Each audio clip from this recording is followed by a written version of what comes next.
In this guide, I'm going to show you guys how to fix could not sign into YouTube error. Let's get started. First thing you want to do is check for app update. So navigate to App Store or Play Store, then search for the app YouTube. After app appears, if you see the option of update, click on it. Next thing you want to do is clear cache for the app. So on settings, go to general, go to iPhone storage. From the list of apps, find YouTube and launch it. Click on offload app and confirm it. Click on reinstall app. If you're using Android device, press and hold on the YouTube app, click on app info, go to storage, then click on clear cache and confirm it.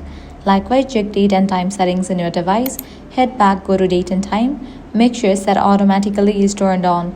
With these, your problem might be fixed. If not, you can completely delete YouTube app from your device. For that, press and hold on the YouTube app, click on the option remove app, click on delete app, click on delete.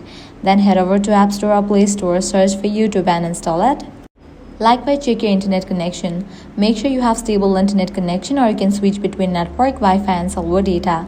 Next up, launch your YouTube, then remove your Google account from your device and add it back again. Finally, with this solution, your problem will be resolved. You'll be able to sign into your YouTube account and use it. So that's it. If this guide helped you out, do not forget to like, share and subscribe.